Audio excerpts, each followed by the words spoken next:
মৰমৰ শিক্ষাৰ্থীসকল, আজি মই এই ক্লাছত SLRC 2022 তোমালোকে দেখিবলৈ পাইছা। এইখন 2022 চনৰ প্ৰশ্ন কাকত। এই প্ৰশ্ন কাকতত জিকেৰ 60টা প্ৰশ্ন থাকে। ইয়াৰ ভিতৰত 20টা আগতে আলোচনা কৰা হৈছিল। যদি তোমালোকে এতিয়াও দেখা নাই, আগৰ ভিডিঅ'বিলাক দেখি ল'বা। আজি পেপাৰ 1 অৰ্থাৎ জিকেৰ 21ৰ পৰা 60লৈ আলোচনা কৰিম। তোমালোকে ধৈৰ্য সহকাৰে ভিডিঅ'টো চাই যাব। আগৰ প্ৰশ্ন কাকতবিলাক ভালদৰে অধ্যয়ন কৰিলে তাৰ পৰা আমি পিছৰ বছৰ কেনেকুৱা ধৰণৰ প্ৰশ্ন কাকত হ'ব সেই সম্বন্ধে এটা ভাল আইডিয়া হয়, আৰু এনেকুৱা ধৰণৰ প্ৰশ্নই পিছৰ বছৰতো দিয়ে। গতিকে আজিৰ এই ক্লাছটো বৰ গুৰুত্বপূৰ্ণ হৈ আছে। চোৱা, কুৱেশ্যন নম্বৰ 21, নিম্নলিখিত কোনবিধ বাহনক ৰাষ্ট্ৰীয় ঘাইপথ প্ৰাধিকাৰী NHAIৰ ফাষ্টেগ টোলৰ পৰা ৰেহাই দিয়া হয়? অৰ্থাৎ কোনবিধ বাহনক টোল গেটৰ পৰা তাক ৰেহাই দিয়া হয়? ইয়াত 4টা অপশ্যন আছে। ইয়াৰ ভিতৰত এম্বুলেন্স অৰ্থাৎ অপশ্যন এ যিটো আছে এম্বুলেন্স, সেইটো শুদ্ধ উত্তৰ। এম্বুলেন্সক ফাষ্টেগ টোলৰ পৰা ৰেহাই দিয়া হয়। কুৱেশ্যন নম্বৰ 22, অসমৰ প্ৰথমটো আধুনিক ৰংগমঞ্চ বাণ থিয়েটাৰ কোন ঠাইত অৱস্থিত? ইয়াত 4টা অপশ্যনৰ ভিতৰত কোনটো শুদ্ধ হ'ব? বাণ থিয়েটাৰ তেজপুৰত অৱস্থিত। তেজপুৰত 1906 চনত বাণ থিয়েটাৰ প্ৰতিষ্ঠা কৰা হৈছিল। Answer C, Tezpur. Question number 24, নিম্নলিখিত কোনখন দেশ দক্ষিণ আফ্ৰিকাৰ অন্তৰ্গত? অৰ্থাৎ দক্ষিণ আফ্ৰিকা মহাদেশৰ অন্তৰ্গত কোনখন দেশ তলৰ? ইয়াত সোমালিয়া যিখন দেশ আছে এইখন আফ্ৰিকা মহাদেশত আছে। বলিভিয়া আছে, এইখন দক্ষিণ আফ্ৰিকাত আছে। টাছমেনিয়া এইটো অষ্ট্ৰেলিয়া মহাদেশত আছে, আৰু কম্বোডিয়া আছে এছিয়া মহাদেশত। গতিকে ইয়াত কি সুধিছে? দক্ষিণ আফ্ৰিকাৰ কথা কৈছে।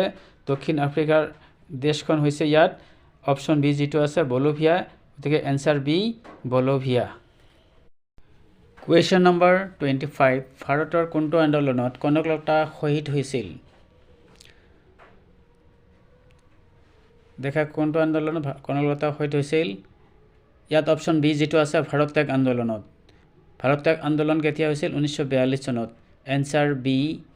কুৱেশ্যন নম্বৰ 26, প্ৰথম ভাৰতীয় মহাকাশচাৰী কোন আছিল? ইয়াত 4টা অপশ্যনৰ ভিতৰত ৰাকেশ শৰ্মা সৰ্বপ্ৰথমে চন্দ্ৰলৈ গৈছিল। গতিকে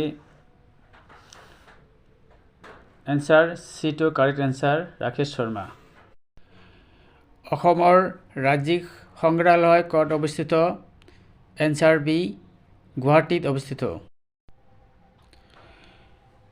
কুৱেশ্যন নম্বৰ 28, নিম্নলিখিতসকলৰ কোনগৰাকীয়ে অসমৰ কেবিনেট মন্ত্ৰী হিচাপে শেহতীয়াকৈ নিযুক্তি লাভ কৰে? 2022 চনত পীযুষ হাজৰিকাই শেহতীয়াভাৱে নিযুক্তি লাভ কৰে। গতিকে এনচাৰ এইটো শুদ্ধ উত্তৰ। কুৱেশ্যন নম্বৰ 29, কোনটো বৰ্ষত দূৰদৰ্শনে ভাৰতত ৰঙীন টেলিভিছন অনুষ্ঠান আৰম্ভ কৰিছিল? 1982 চনত ভাৰতীয় টেলিভিছন কেন্দ্ৰই ৰঙীন টেলিভিছনৰ ব্যৱস্থা আৰম্ভ কৰিছিল। গতিকে অপশ্যন ডিটো শুদ্ধ এনচাৰ। কুৱেশ্যন নম্বৰ 30 হ'ল, বয়িং কোম্পানীৰ প্ৰাথমিক সামগ্ৰী কি? বয়িং কোম্পানীৰ প্ৰাথমিক সামগ্ৰী হৈছে বিমান বাহন, এয়াৰক্ৰাফ্ট। গতিকে ইয়াত এনচাৰ এইটো শুদ্ধ উত্তৰ, এনচাৰ এ। কুৱেশ্যন নম্বৰ 31, নিম্নলিখিতসমূহৰ কোনটো মৌল নহয়? টিন মৌল হয়, পাৰদ এটা মৌল, আইৰণ এটা মৌল, কিন্তু কোৱাৰ্টছটো এটা মৌল নহয়। গতিকে এনচাৰ ডিটো শুদ্ধ answer, answer D. Question number 32, নিম্নলিখিত ক্ৰীড়াসমূহৰ কোনটো বল ব্যৱহাৰ নহয়? তলত যিবিলাক খেল আছে golf, lawn tennis, table tennis, এই তিনিটাতে কি হয়? বল ব্যৱহাৰ হয়। কিন্তু বেডমিণ্টনত বল ব্যৱহাৰ নহয়। এইটো কি হয়? কৰ্ক ব্যৱহাৰ হয়। গতিকে এনসাৰ ডি টো শুদ্ধ উত্তৰ হ'ব। কুৱেশ্যন নম্বৰ 33 প্ৰতি বছৰে মে মাহৰ 8 তাৰিখে কোনটো দিৱস পালন কৰা হয়? আমি জানো পৰিৱেশ দিৱস 5 জুনত পালন কৰা হয়। ইয়াত গতিকে তোমালোকে দিৱসকেইটা জানি ল'বা। ইয়াত যেটো কৈছে 8 তাৰিখে পালন কৰা হয় মে মাহৰ, এইটো হৈছে ৰেড ক্ৰছ এণ্ড ৰেড ক্ৰিসেণ্ট দিৱস। Answer D. কুৱেশ্যন নম্বৰ 34 1994 বৰ্ষত চৰকাৰী সেৱা শাখাত ৰমন মেগছেছ বঁটাটি কাক প্ৰদান কৰা হৈছিল? ৰমন মেগছেছ বঁটাটি কাক প্ৰদান কৰা হৈছিল? ইয়াত অপশ্যন 4টা দিয়া আছে, দেখা অপশ্যন। ইয়াত সি যেটো আছে ডক্টৰ কিৰণ বেদী, এইটো শুদ্ধ উত্তৰ। ডক্টৰ কিৰণ বেদীক 1994 চনত ৰমন মেগছেছ বঁটা প্ৰদান কৰা হৈছিল।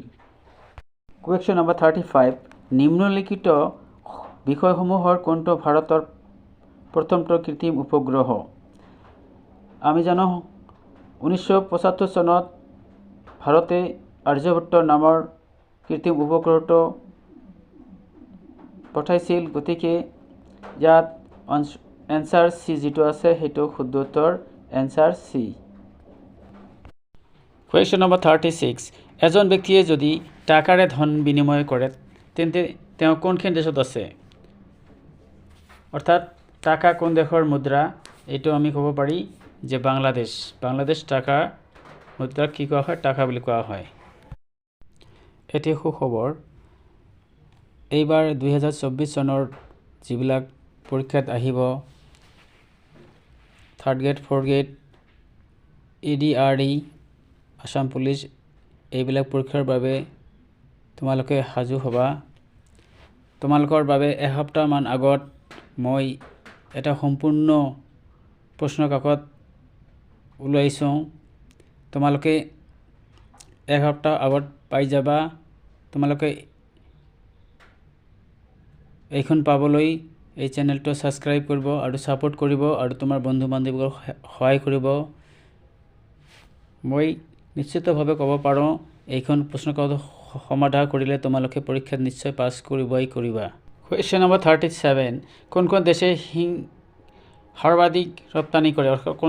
কোন দেশৰ পৰা ভাৰতে শিং আমদানি কৰে বেছি? এনসাৰটো হ'ল আফগানিস্তান। এনসাৰ সি। আফগানিস্তানে ভাৰতলৈ আটাইতকৈ বেছি শিং ৰপ্তানি কৰে। কুৱেশ্যন নম্বৰ 38 ভাৰতৰ কোনখন ৰাজ্যৰ পৰ্যটনৰ টেগলাইন হৈছে গডছ অন কাণ্ট্ৰি? পৰ্যটন কাণ্ট্ৰি হৈছে ভাৰতৰ কেৰেলা ৰাজ্য। গতিকে অপশ্যন ডি টো শুদ্ধ উত্তৰ। Question number 39 north eastern police একাডেমীখন কোনখন ৰাজ্যত অৱস্থিত? নৰ্থ ইষ্টৰ ভিতৰত কোনখন ৰাজ্যত পুলিচ একাডেমী অৱস্থিত? ইয়াত শুদ্ধ উত্তৰটো কি হ'ব? Meghalaya. Question number 40 counter insurgency and jungle warfare স্কুলখন মিজোৰামত ক'ত অৱস্থিত?